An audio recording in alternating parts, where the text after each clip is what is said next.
Topic में हमने पढ़े थे पोलन ग्रेन का स्ट्रक्चर।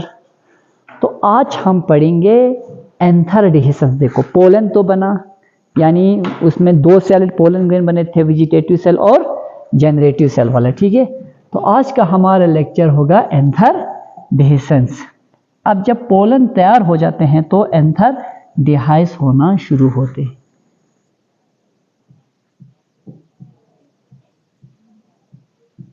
एंथर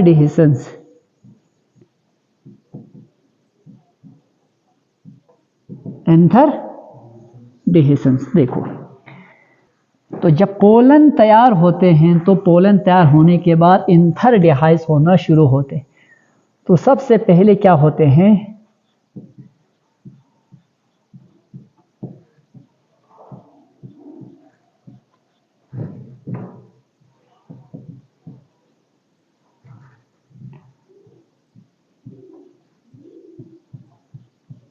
देखो anther walls dried and pollen become powdery.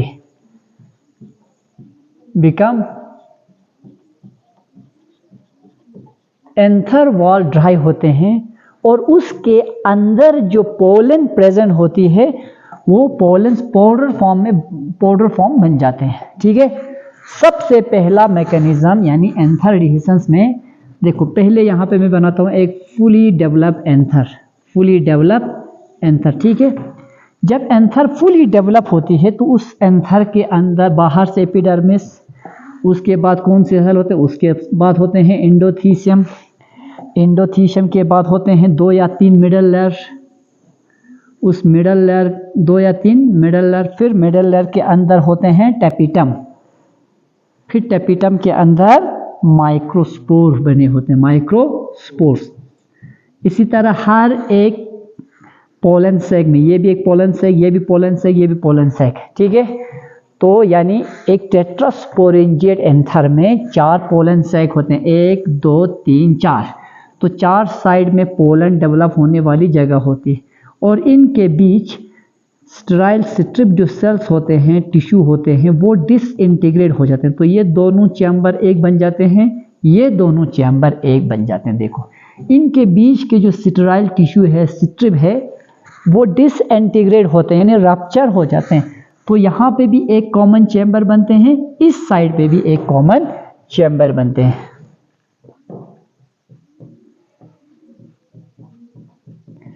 Sterile strip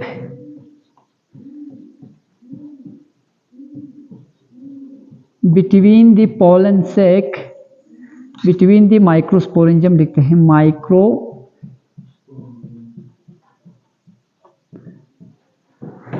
यानी sterile strip between the microsporangium that is pollen sac. Pollen sac के अंदर जो स्टेराइल स्ट्रिप होते हैं गेट डिसइंटीग्रेटेड, वो क्या हो जाते हैं, डिसइंटीग्रेटेड।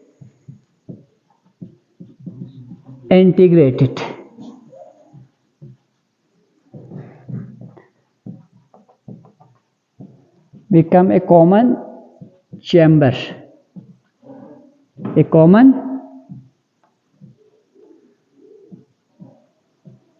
chamber। इन दो एंथर्स के बीच में जो स्टेराइल स्ट्रिप होते हैं वो स्ट्रिप डिसइंटीग्रेट हो जाते। तो डिसइंटीग्रेट होने की वजह से यहाँ पे एक कॉमन चैम्बर बन जाता है, इस साइड से भी एक कॉमन चैम्बर, उस साइड से भी एक कॉमन चैम्बर, देख सकते हो। ठीक है, यहाँ इन दोनों के बीच का स्टेराइल स्ट्रिप, स्टेराइल टिश्यू जो है वो डिसइंटीग्रेट हुआ। यहाँ पे एक कॉमन, यहाँ इस साइड से भी एक कॉमन चैम्बर बनी, इस साइड से भी एक कॉमन चैम्बर बना। ठीक, अब उसके बाद इस पोजीशन को देखो, यहाँ एंथर जब मैंने पढ़ा है उस वक्त मैंने डिस्कस किया था, इस जगह को हम कहते हैं स्टोमियम। क्या कहते थे, स्टोमियम। बस ये स्टोमियम जो है वहाँ से एंथर रप्चर होना शुरू होते, इस स्टोमियम के साइड से एंथर रप्चर होना शुरू होती है। ठीक है, उसके बाद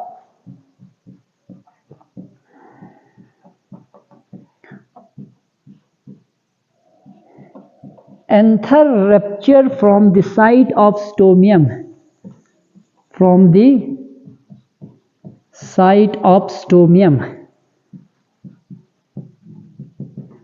एंथर रप्चर होना शुरू होती है कहाँ से? स्टोमियम की जगह से। स्टोमियम को हम कहते हैं लाइन ऑफ डिहेसेंस या पॉइंट ऑफ डिहेसेंस। इसी जगह को हम कहते हैं पॉइंट ऑफ डिहेसेंस, पॉइंट ऑफ डिहेसेंस। ये है डिहेसेंस, point of डिहेसेंस। Anther rupture from the site of stomium, point of डिहेसेंस। चलो इससे पहले और एक पॉइंट हम लिखते हैं, ठहरो। पोलन गेट यानी sterile strip between the microsporangium get disintegrate and become a common chamber. Number third, ये जो इंडोथीशियम है, देखो ये वाली लेयर इंडोथीशियम, इंडोथीशियम होती है हाइग्रोस्कोपिक। हाइग्रोस्कोपिक मीन्स जब ये यंग होते हैं, जब ये लिविंग होते हैं, उस वक्त इसके अंदर वाटर होते हैं, वाटर ज़्यादा होल्ड किए होते हैं। अब मैंने कहा था दूसरा, इस स्टोमियम के सेल्स जो है वो रेडियल थिकनिंग होते हैं। स्टोमियम के सेल्स क्या होते हैं? रेडियल, यानी इनके साइड से कैलोस वॉल की थिकनिंग होती है, कैलोस वॉल की थिकनिंग। यहाँ पे मैं बनाता हूँ, देखो स्टोमियम को, यहाँ पे मैं थोड़ा सा दिखाऊंगा स्टोमियम। ये है स्टोमियम, क्योंकि एपिडर्मिस के जस्ट नीचे क्या होते हैं? स्टोमियम। अब इस स्टोमियम के सेल्स रेडियल थिकनिंग होते हैं, यानी रेडियल वॉल जो है वो थिक होते हैं। किसकी वजह से? कैलोस की डिपोजिशन की वजह से। रेडियल वॉल थिक होते हैं किसकी वजह से? कैलोस की डिपोजिशन की वजह से, कैलोस डिपोजिशन से, कैलोस डिपोजिशन से। अब इनका यानी ये रेडियल वॉल है, तो ये क्या होते हैं? अपर और लोअर वॉल, ये वाला है तो रेडियल वॉल नहीं, अपर एंड लोअर वॉल तो थिन होते हैं।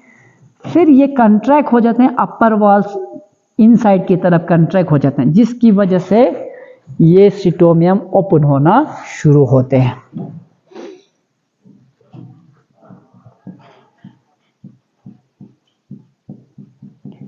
इंडोथीशियम सेल्स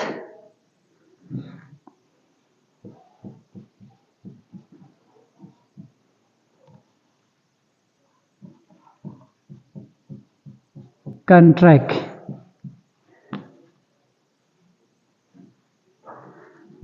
हाँ ये लिखो।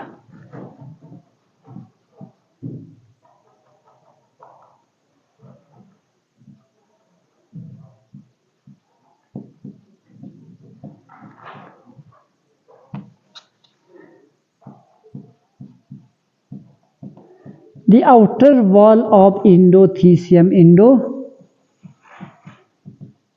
contract towards inside, contract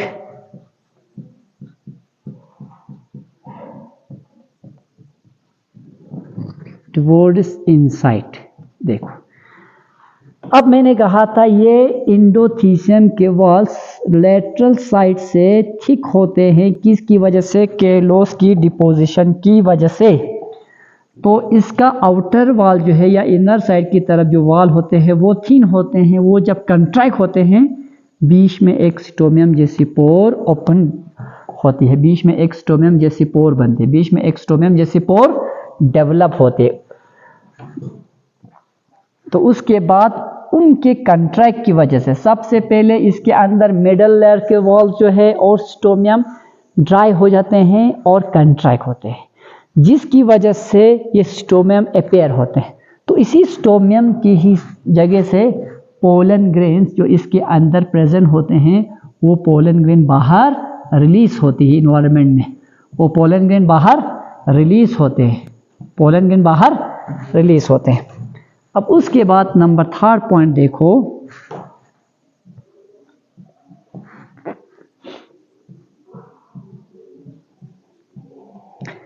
anther dehisce from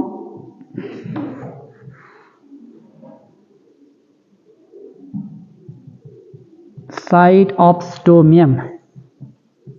तो एंथर डिहाइस होते हैं कहाँ से? स्टोमियम की साइड्स। इसीलिए स्टोमियम की जगह को हम कहते हैं पॉइंट ऑफ डिहेसेंस, पॉइंट ऑफ डिहेसेंस। देखो यहाँ पे देख सकते हो, अब इसके अंदर जो बनी थी वो सब के सब पोलन ग्रेन्स थे। ये पोलन ग्रेन्स बाहर निकल रहे हैं कहाँ से, इस स्टोमियम की जगह से, स्टोमियम की जगह से। उस वक़्त जब एंथर ब्रश होते हैं, एंथर रप्चर होते हैं, आप लोग फ्लावर्स के ऊपर क्या देखते हो, आप लोग फ्लावर्स के ऊपर एक पाउडरी, एक येलो पाउडरी फॉर्म के सब्सटेंस देखते हो, वही क्या है, पोलन ग्रेन है।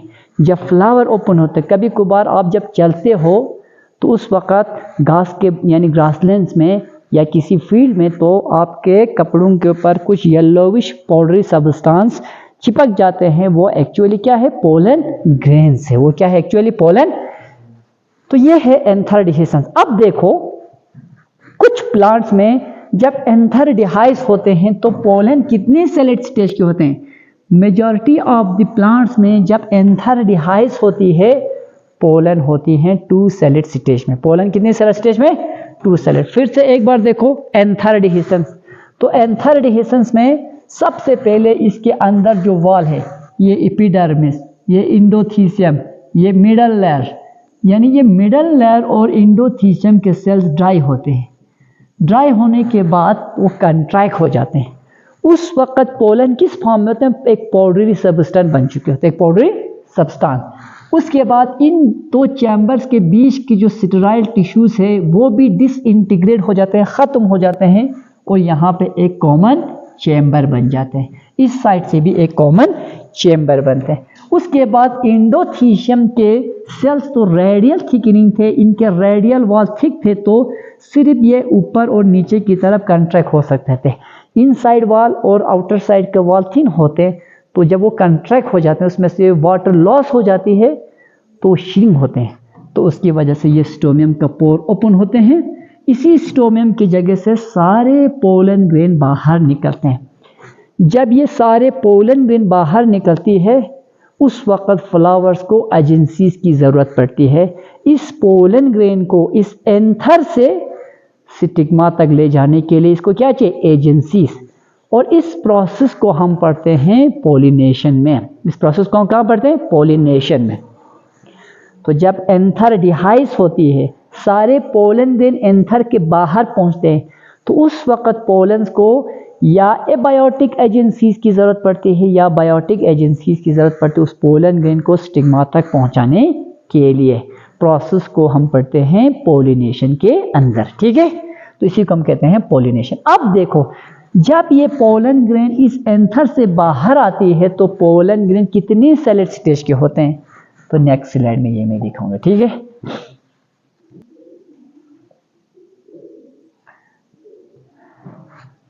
अब देखो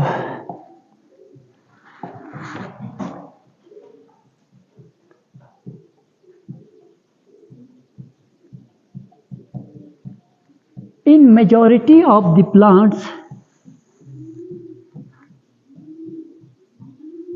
यानी मेजॉरिटी ऑफ द प्लांट्स में कितने में, मोर देन 70%, दुनिया के 70% प्लांट्स से ज़्यादा प्लांट्स में, 70% से ज़्यादा प्लांट्स में पोलन शट एंथर से बाहर आती है 2 celled. In majority of the plants pollen shed at 2 celled stage, 2 celled, यानी मेजॉरिटी ऑफ द प्लांट्स में पोलन बाहर निकलती है एंथर से कितने सेलेट स्टेज के होते हैं उस वक्त, 2 सेलेट स्टेज। अब देखो ये एंथर ब्रश हुआ, पोलन बाहर निकल रहे, तो उस वक्त ये पोलन कितने सेलेट स्टेज के होते हैं, 2 सेलेट। उस वक्त इस पोलन के अंदर एक तो जनरेटिव सेल होते हैं, दूसरा वेजिटेटिव सेल होते हैं। एक जनरेटिव सेल, दूसरा वेजिटेटिव सेल होते हैं, यानी एक जनरेटिव सेल दूसरा वेजिटेटिव सेल। तो जब मेजॉरिटी ऑफ द प्लांट्स में पोलन शट होते हैं 2 सेलेट स्टेज पे, तो उस वक्त उस पोलन में देखो 2 सेल्स होंगे, एक छोटा सा स्पिंडल शेप्ड सेल जिसको हम कहते हैं जनरेटिव सेल, दूसरा एक बहुत बड़ा सेल, उस सेल को हम कहते हैं वेजिटेटिव सेल या ट्यूब सेल। वेजिटेटिव सेल या ट्यूब सेल, ये है वेजिटेटिव सेल, ये है जनरेटिव सेल, जनरेटिव तो बताओ ये पोलन ग्रेन कितने सेलेड स्टेज के हैं? 2 सेलेड स्टेज के। इसके अंदर कितने सेल प्रेजेंट है? 2 cell, vegetative cell and generative cell.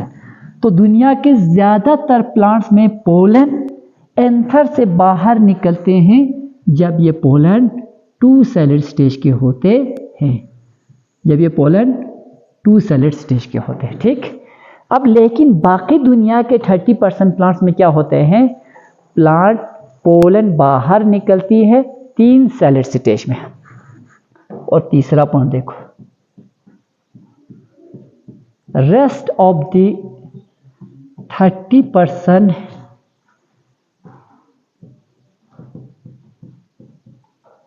Angiospermic plants pollen shed at 3 celled stage. Pollen shed at 3 celled stage, 3 celled stage. अब दुनिया के 30% प्लांट्स में पोलन कितने सेल से बाहर निकलते हैं? 3 सेलेड स्टेज। जब वो वहां होती उसके अंदर जनरेटिव सेल के अंदर और एक माइटोटिक डिवीजन होते। देखो इधर, जब ये पोलन 3 सेलेड स्टेज में बाहर निकलते हैं उस वक़्त इस पोलन के अंदर 2 मेल गैमीट होती है, 2 मेल गैमीट और एक बड़ा सा वेजिटेटिव सेल। तो ये कितनी सेल का पोलन ग्रेन है? 3 सेलेड स्टेज का पोलन ग्रेन है। कितने सेलेड स्टेज के? 3 सेलेड स्टेज के। देखो 2 मेल गैमीट और एक बड़ा सा वेजिटेटिव सेल बोलो, आप उसे दूसरा नाम में दे सकते हो ट्यूब सेल, क्योंकि यही सेल जो है वो पोलन ट्यूब बनाते हैं। ठीक है,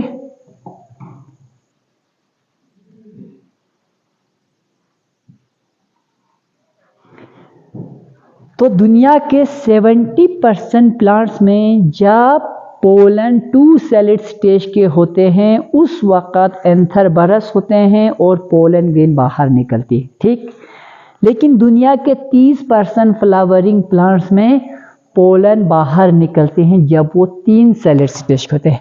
तो जब वो 3 सेलेड स्टेज के होते हैं उस वक़्त उसके अंदर क्या क्या कौन कौन सी सेल प्रेजेंट होते हैं? उसके अंदर 2 मेल गैमीट प्रेजेंट होते हैं और एक वेजिटेटिव सेल प्रेजेंट होते हैं। तो ये हुआ एंथर डिसेंस। क्या हुआ? एंथर डिसेंस। अब उसके बाद हमारा नेक्स्ट टॉपिक होगा development of pollen grain. Next topic क्या होगा? उसमें भी थोड़ा यही पढ़ना है।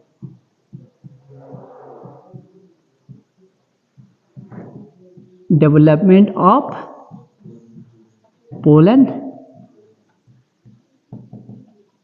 Grains.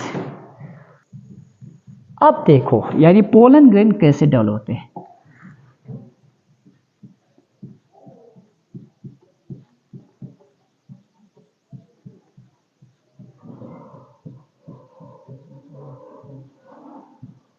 Development of pollen grains is precocious type, P-R-E-C-O-U-S, precocious type. Precocious type means development of pollen grain begins within the anther. Development of pollen grain begins. Precocious type means begins within the anther. यानी pollen grain का development शुरू होती है जब pollen grain anther के अंदर होते हैं। पोलन ग्रेन एंथर के अंदर होते हैं। उसके बाद देखो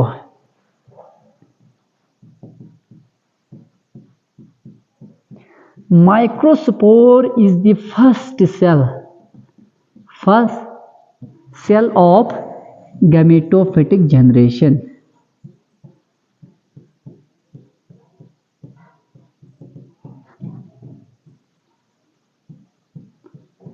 गैमेटोफिटिक मीन्स हैप्लॉइड स्टेज का, यानी हैप्लॉइड स्टेज का पहला सेल कौन है?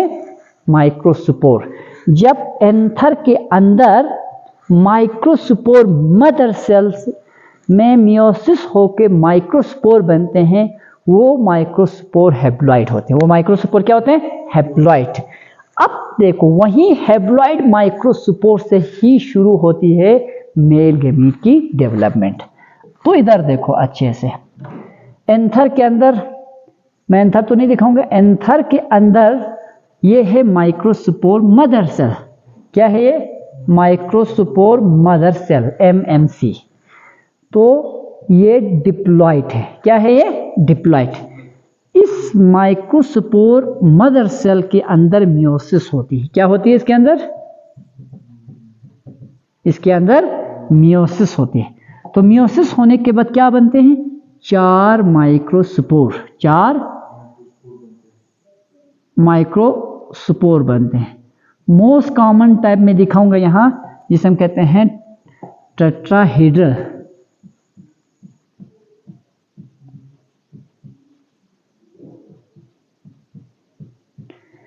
जब एक माइक्रोस्पोर मदर सेल में मियोसिस होती है तो होने के बाद मियोसिस के एंडिंग पे 4 माइक्रोस्पोर बनते हैं, 4 माइक्रोस्पोर। लेकिन ये 4 का 4 माइक्रोस्पोर जो है वो आपस में फ्यूज होते हैं। किसकी वजह से? केलोस वॉल की वजह से। ये हमने बार बार डिस्कस किया था, केलोस वॉल की वजह से। उसके बाद इस केलोस वॉल को यानी ब्रेक करने के लिए एक एंजाइम है, उस एंजाइम का नाम क्या है? केलेस। ये केलेस एंजाइम किसको ब्रेक करते हैं? ये ब्रेक करते हैं केलोस वॉल को। किसको ब्रेक करते हैं? केलोस। अब जब केलोस वॉल ब्रेक होती है तो एक माइक्रोस्पोर मदर सेल से बनते हैं 4 छोटे छोटे माइक्रोस्पोर्स, 4 माइक्रोस्पोर्स, 4 माइक्रोस्पोर्स। ये है माइक्रो। अब मुझे बताओ इस माइक्रोस्पोर्स का पोलैरिटी लेवल क्या होगा? क्या ये डिप्लॉइड होंगे? तो क्या ये हैप्लॉइड होगा? क्या होगा?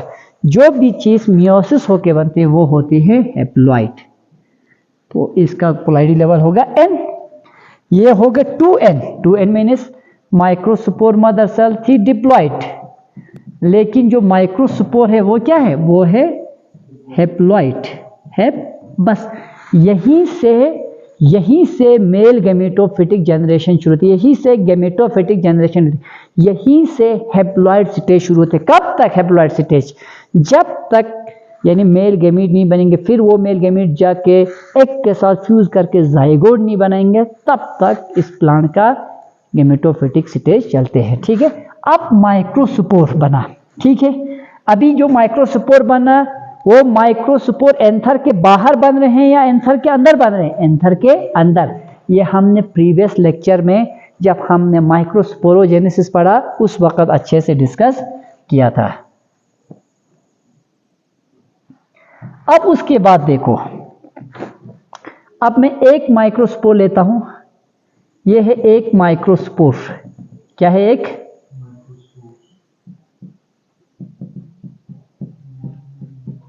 यह है एक माइक्रोस्पोर। इस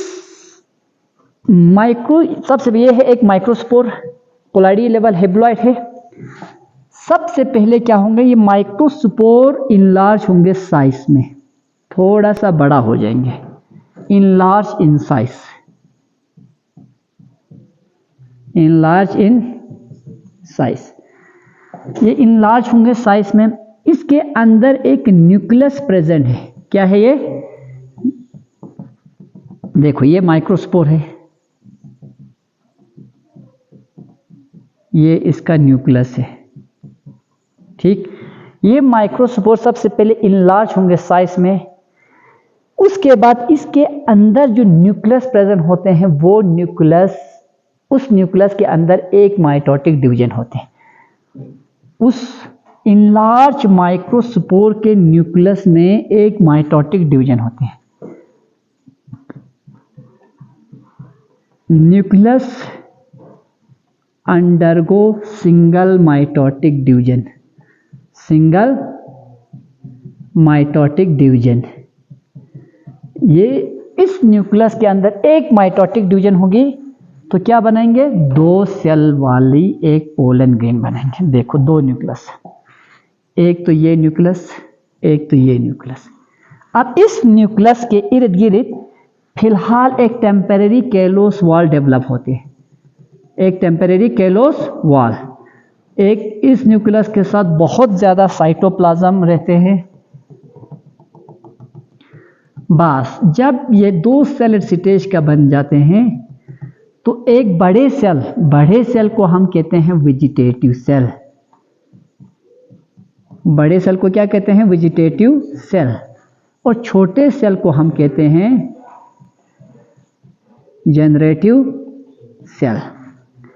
अब देखो इस माइक्रोस्पोर, सबसे पहले माइक्रोस्पोर साइज में इनलार्ज हुई, उसके अंदर जो न्यूक्लियस प्रेजेंट थे वो न्यूक्लियस माइटोटिक डिवीजन में चली गई। एक माइटोटिक डिवीजन हुआ, 2 न्यूक्लियाई बने। एक न्यूक्लियाई तो बड़े सेल के अंदर रहा, लेकिन दूसरे न्यूक्लियाई के इर्द गिर्द फिलहाल एक टेम्परेरी कैलोस वॉल बना। तो इस कैलोस वॉल के अंदर जो है वो बाद में जाके क्या बनते हैं, जनरेटिव सेल। Generative cell.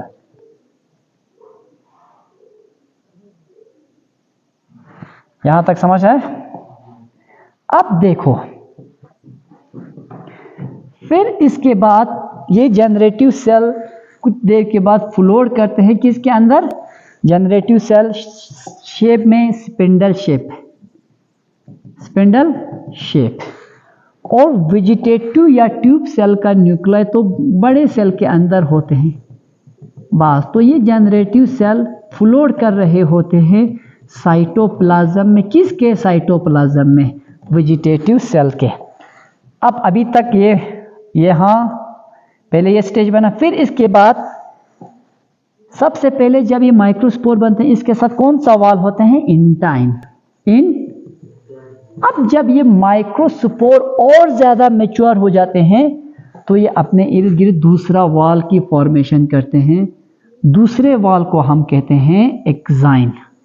दूसरे वॉल को हम क्या कहते हैं, एक्साइन। देखो अब पोलन ग्रेन 2 सेलेड स्टेज के हुए हैं। उसके बाद उस पोलन ग्रेन में 2 वॉल लेयर है, आउटर एक्साइन, जो मैंने कल डिस्कस किया था, किसका बना हुआ है, सुपोरोपोलेनिन का।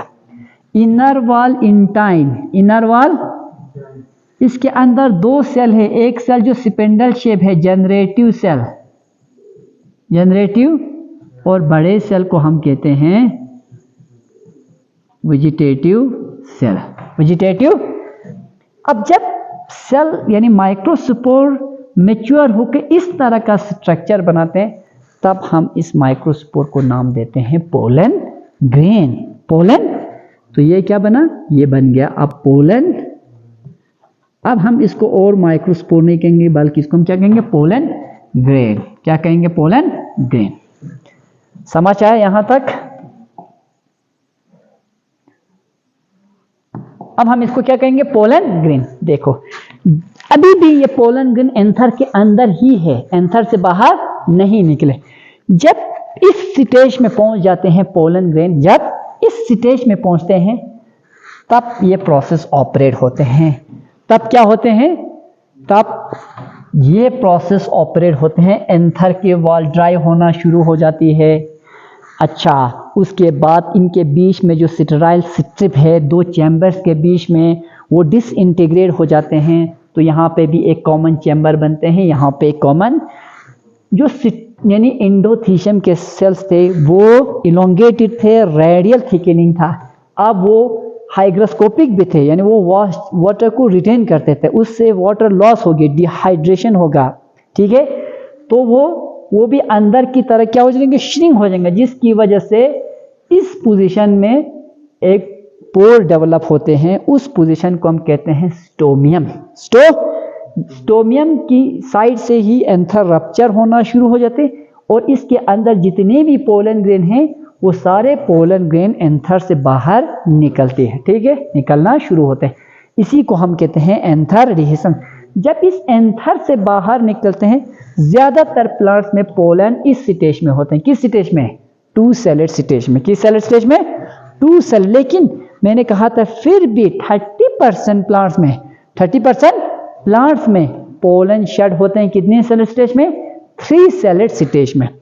तो development of pollen grain is precocious type, begin with in the anther, microspore is the first cell of gametophytic generation.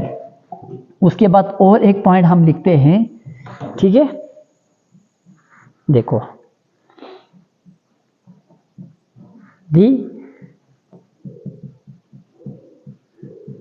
microspore enlarge in size, enlarge, and its nuclei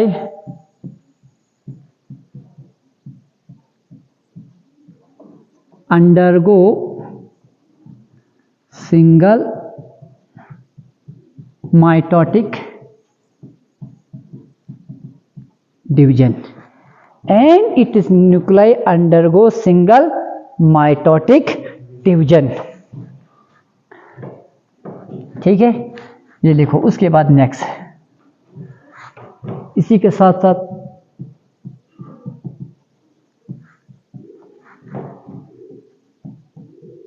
to develop 2-celled pollen grain, 2-celled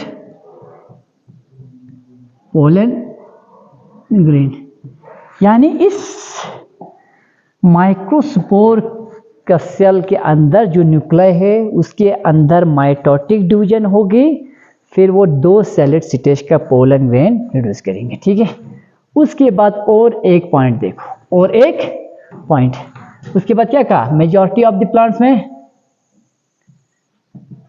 70% plants में, कौन से plant, flowering plants में pollen shed at 2 celled stage, 2 celled stage,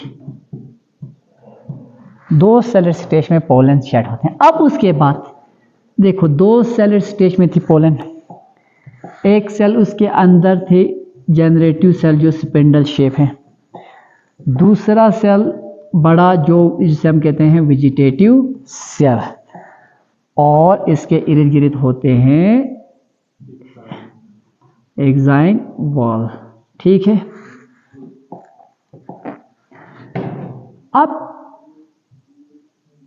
rest of the 30% plants में क्या होते हैं, इस generative cell के अंदर जो न्यूक्लियस होते हैं उसके अंदर और एक माइटोटिक डिवीजन होते हैं, उसके अंदर और एक माइटोटिक डिवीजन होती है। देखो, यानी कौन से न्यूक्लियस के अंदर, जनरेटिव सेल के अंदर जो न्यूक्लियस है उसके अंदर एक माइटोटिक डिवीजन होकर 2 मेल गैमीट बनाते हैं, 2 male gamete.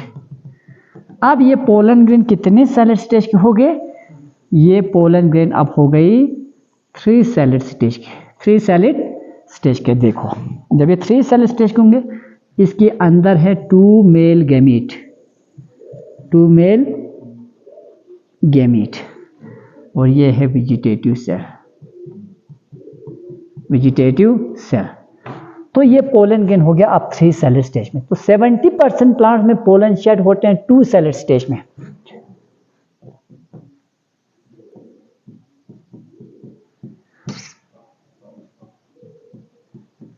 Rest of 30% flowering plants में, flowering, rest of 30% flowering plants में क्या होते हैं, nucleus of generative cell undergo single mitotic division, undergo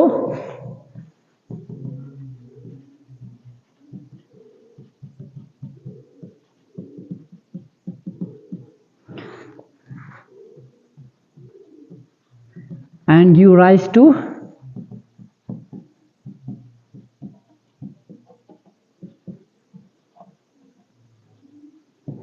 mail gametes. अब इन प्लांट्स में पोलन जब शेड होती है तो कितने सेलेड स्टेज होते हैं, in this plant pollen shed at 3 celled stage.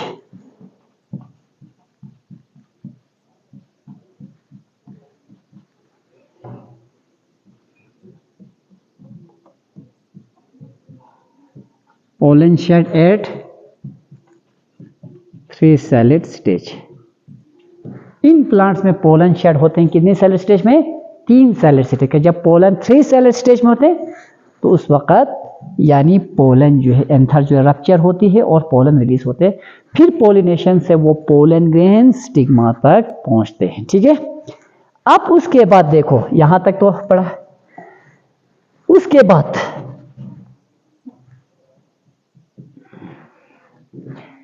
ये है स्टिग्मा,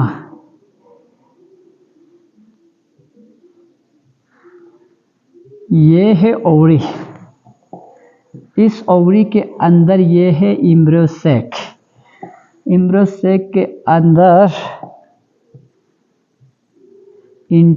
ये है इंट्यूमेंट्स, एम्ब्रियोसेक के अंदर होते हैं सबसे पहला बड़ा सा एक के साथ 2 सिनर्जिड सेल्स, 2 सिनर्जिड सेल और ऊपर 3 एंटीपोडल सेल, बीच में 2 पोलर न्यूक्लियाई, ये एक है। अब यहाँ ये तो हम आगे डिस्कस करेंगे। अब इधर देखो पोलिनेशन की मदद से ये पोलन ग्रेन पहुंच गए अब इस एंथर के पास। कहाँ पहुंच गए? इस एंथर के, सॉरी, पोलिनेशन की वजह से ये पोलन ग्रेन इस स्टिग्मा के ऊपर पहुंचा। पहुंचने के बाद इसकी इनर वॉल इंटाइन जो है वो बनाते हैं पोलन ट्यूब, पोलन ट्यूब। इस पोलन ट्यूब के अंदर से मेल गैमीट रिलीज होती है। ठीक है, अब उसके बाद ये हम यहाँ पे बनाएंगे। जब ये यहाँ पहुँचते हैं तो intine give rise to pollen tube. Intine किसको जन्म देती है? पोलन ट्यूब को। इस पोलन ट्यूब के अंदर से आ रहे होते हैं सबसे पहले 2 मेल गैमीट और ट्यूब न्यूक्लियस, 2 मेल गैमीट और ट्यूब। तो पोलन ट्यूब कौन सी जगह से ओरिजिनेट होते हैं? जार्म पोर साइड से। जहाँ पे एक्साइन की वॉल एब्सेंट होती है वहाँ से पोलन ट्यूब जर्मिनेट होते हैं। ठीक है, अब इधर देखो, intine extend this,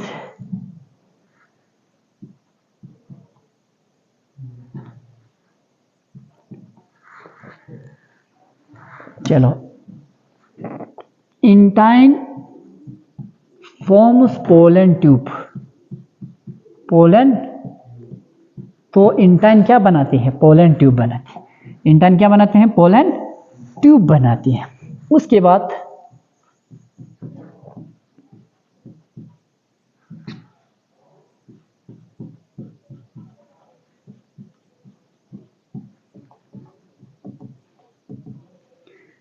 pollen tube originates, कहाँ से ओरिजिनेट होते हैं? From the side of germ pore, germ pore के साइड से पोलन। उसके बाद through this pollen tube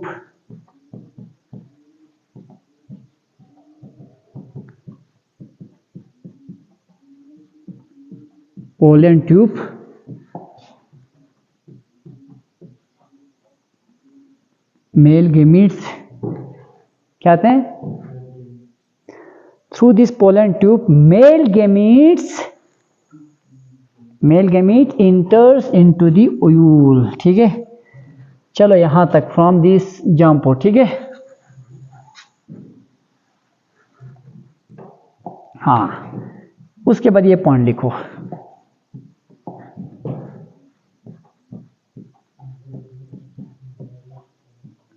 the male gametes are released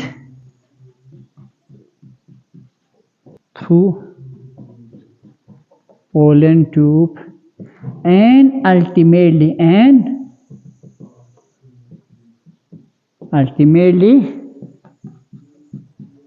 reach to embryo sac।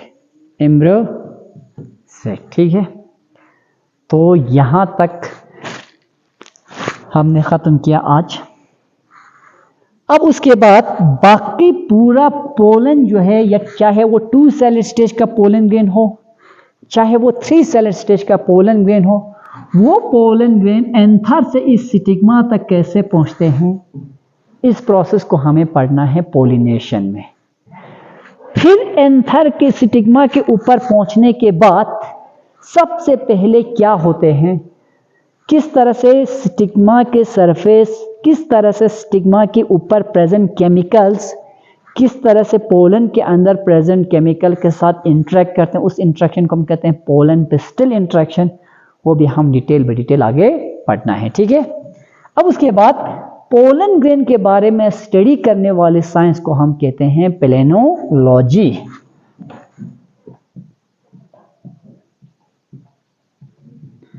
The branch of science deals with the study of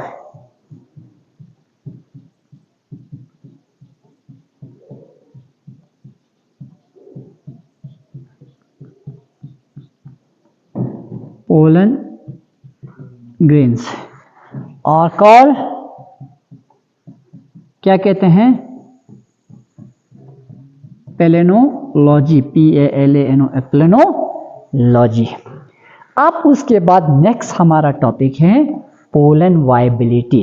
pollen viability, ठीक डूल ना, सही चल रहे?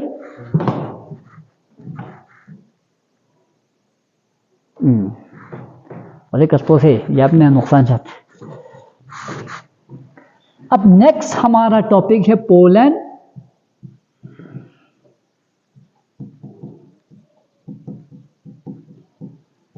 Viability. Viability कहते हैं भाई ये पोलन ग्रेन एंथर से रिलीज होने के बाद, अब मैं यहां एंथर बनाऊंगा, देखो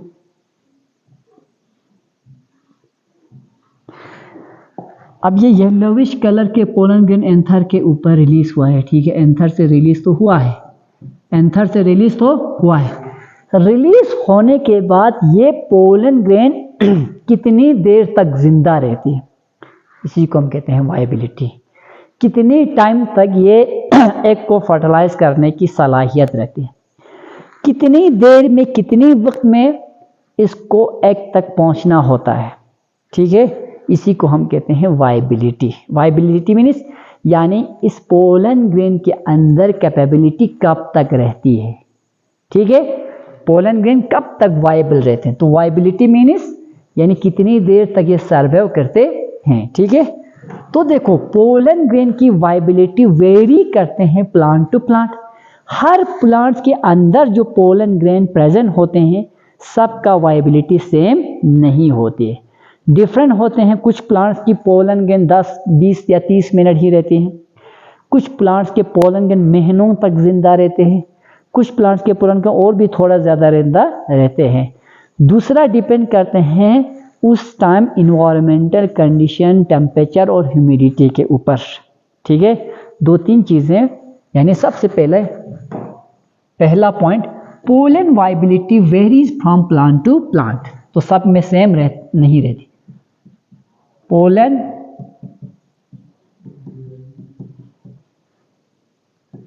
viability varies from plant to plants, तो ये वेरी करते हैं प्लांट टू प्लांट्स। हर एक प्लांट में एक जैसे वेरी यानी एक जैसा नहीं रहते, पहला पॉइंट। दूसरा point, pollen viability is affected by environmental conditions. दूसरा पॉइंट,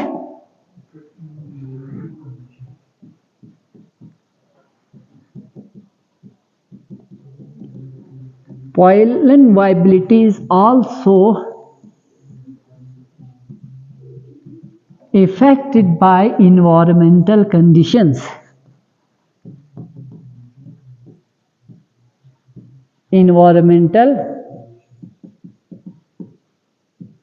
पोलन वायबिलिटी डिपेंड करते हैं किसके ऊपर, इन्वायरमेंटल कंडीशंस के ऊपर। इन्वायरमेंटल, तो इन्वायरमेंटल कंडीशंस में क्या क्या है, environmental condition such as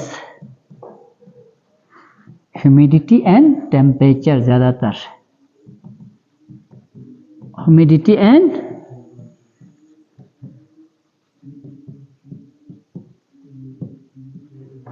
and temperature, 2 point. तीसरा पॉइंट देखो, सारे प्लांट्स में पोलन वाइबिलिटी एक जैसे नहीं रहते, ये मैंने कहा। अब देखो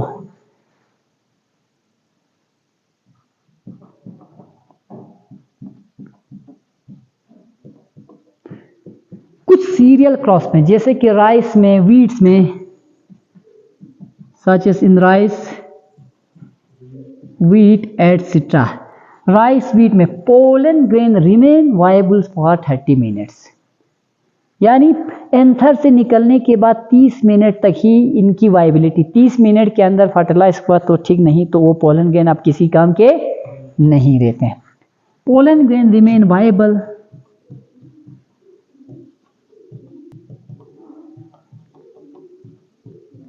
रिमेन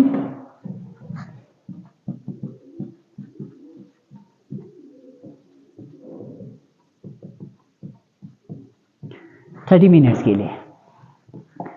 उसके बाद कुछ प्लांट्स में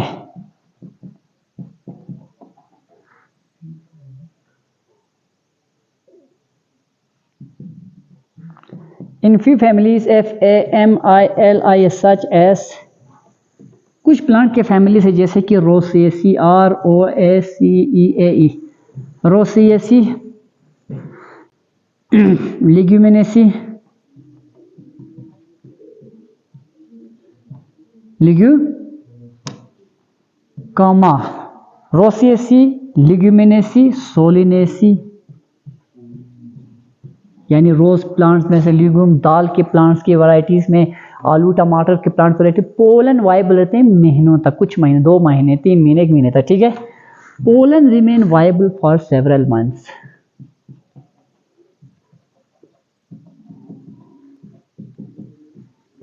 pollen grain remain viable for several months, कुछ महीनों तक ये वायबल रहते हैं, ठीक है। समझ आया यहां तक। अब उसके बाद और एक पॉइंट है, यानी पोलन प्रिजर्वेशन से रिलेटेड, पोलन प्रिजर्वेशन से रिलेटेड देखो, और एक पॉइंट में लिखूंगा यहां pollen preservation.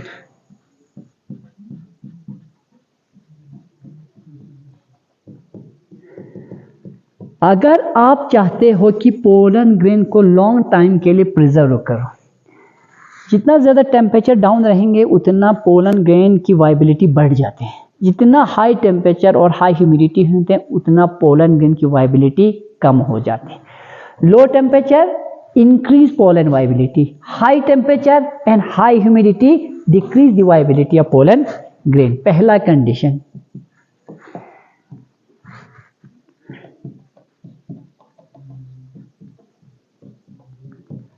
Low temperature,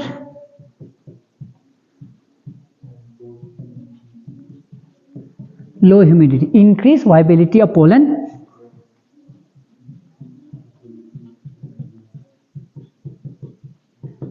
viability of pollen grains।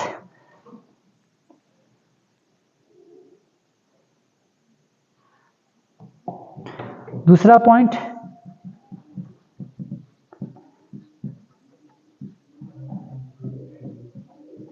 high temperature and high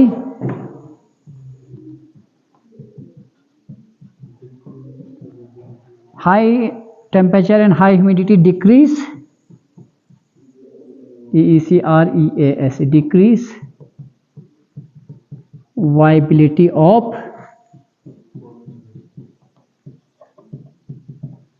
pollen grains। देखो, जितना टेम्परेचर लो होगी उतना पोलन ग्रेन की वायबिलिटी बढ़ती है, जितना यानी टेम्परेचर ज़्यादा होते, ह्यूमिडिटी ज़्यादा होते, पोलन ग्रेन की वायबिलिटी कम हो जाती है। तो अगर आपको पोलन ग्रेन 10 साल के लिए, 15 साल के लिए, 5 साल के लिए आप प्रिजर्व करना चाहते हो तो आप किस में करते हो? लिक्विड नाइट्रोजन में। लिक्विड, तो लॉन्ग टर्म स्टोरेज हम किस में करते हैं?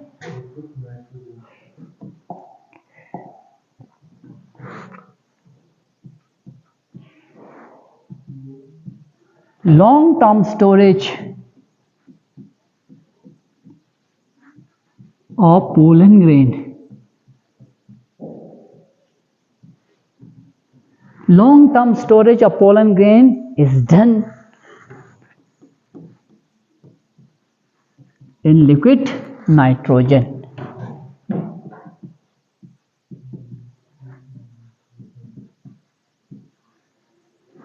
तो अगर आप 15 साल 20 साल 5 साल 10 साल के लिए पोलन उस किसी प्लांट के पोलन को स्टोर करना चाहोगे तो आप किस में करोगे? Liquid nitrogen. तो लिक्विड नाइट्रोजन का टेम्परेचर क्या होता है?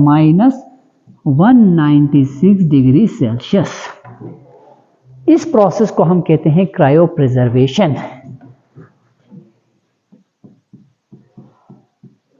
Process is called cryo preservation.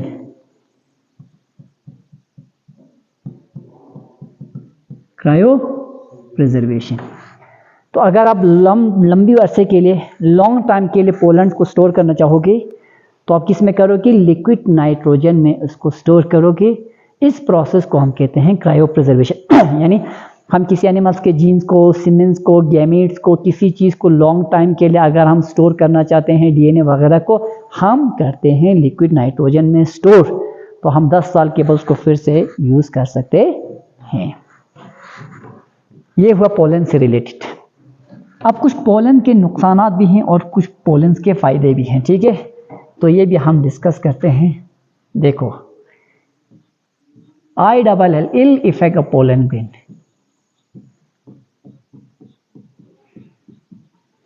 Ill effect of pollen grains. Ill effect means pollen grain के नुकसानात, ठीक है?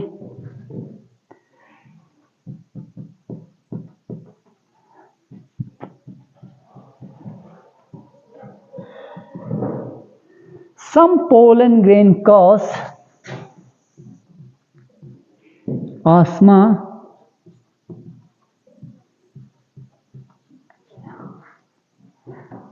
some pollen grain cause allergic reactions such as asthma and bronchitis. Some pollen grain cause allergic allergic reactions।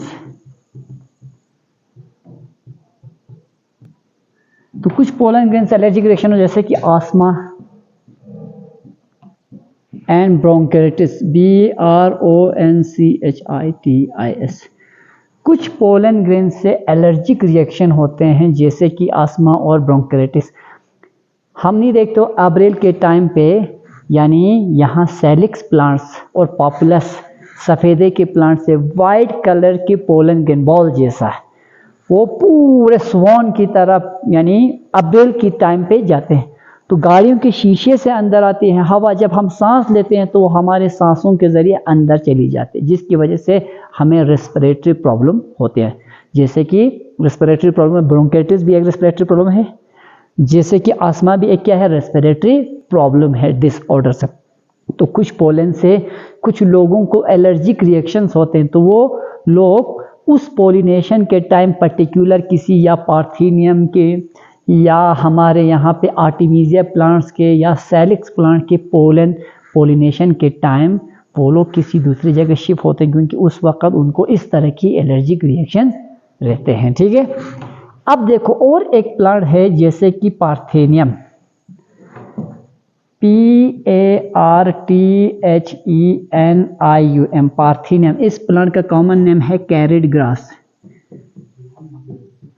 ये grass हमारे India का native plant नहीं है, ये एक एग्जोटिक प्लांट है जिसको यूरोपियन कंट्री से हमने यानी क्या किया था? इंपोर्ट किया था एज ए वीड के तौर पर। लेकिन इसका ग्रोथ रेट इतना ज़्यादा है, आजकल रेल की पटरी, ट्रैक्स में, सड़कों में, हर जगह ये ग्रो होते हैं और इसकी पोलन ग्रेन जो है वो एलर्जिक रिएक्शन कॉज करते। पार्थेनियम तो क्या है? एक एक्सोटिक स्पीशीज है। एक्सोटिक स्पीशीज मीन्स वो प्लांट स्पीशीज जो ये हमारे यहाँ के नेटिव नहीं है, यहाँ की पैदावार नहीं है, इसको किसी दूसरे ममालिक से इंपोर्ट करके हमने अपने खेतों में इंट्रोड्यूस किया। Exotic species imported as a contaminated with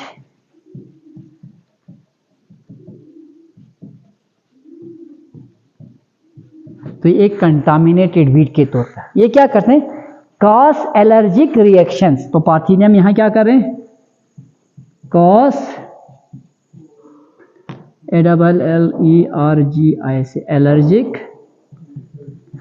तो यहाँ पे लिख सकते हो some pollen grain cause allergic reaction, मतलब लिखो some pollen grain cause respiratory disorders, respiratory such as asthma and bronchitis. तो पार्थिनियम ये एक एक्सोटिक प्लांट है जो हमारे यहाँ के नेटिव नहीं है। इसको इंट्रोड्यूस किया था, इंपोर्ट करके इंट्रोड्यूस किया एज ए कंटामिनेटेड वीड के तौर पे, और ये इंसानों में एलर्जिक रिएक्शन कॉज करते। तो ये हुआ कुछ पोलेंस के साइड इफ़ेक्ट। बहुत सारे पोलन जो हमें खासकर रेस्पिरेटरी प्रॉब्लम क्रिएट करते हैं, जब इनके पोलिनेशन के टाइम फैल जाते हैं तो हवा के ज़रिए हमारे बॉडी के अंदर चले जाती है। तो बॉडी के अंदर चले जाने के बाद ये हमारे बॉडी के अंदर बहुत सारे रेस्पिरेटरी डिजीज़ कॉज करते। लेकिन इसके अलावा कुछ पोलेंस के फ़ायदे भी हैं, न्यूट्रिशियस प्लांट है। तो कुछ पोलेंस के आपको टैबलेट भी मिलेंगे, कुछ पोलेंस के आपको सायरप मिलेंगे। तो वो सायरप पर्टिकुलरली एथलीट्स के लिए, यानी पर्टिकुलरली प्लेयर स्पोर्ट्समैन के लिए, राइडर्स के लिए एक एनर्जी सप्लीमेंट के तौर पे भी काम करते हैं। तो बेनिफिशियल एस्पेक्ट भी हम बताएंगे।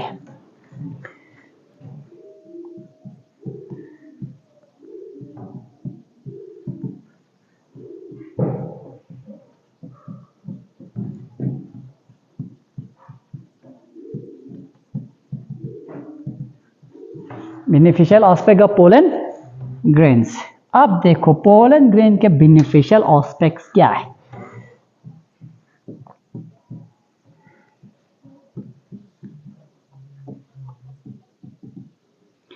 और rich source of nutrient,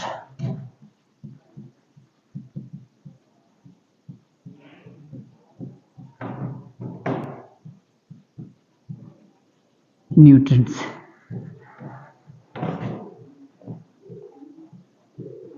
and are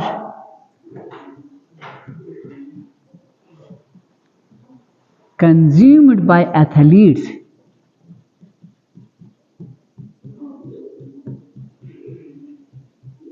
sportsmen and riders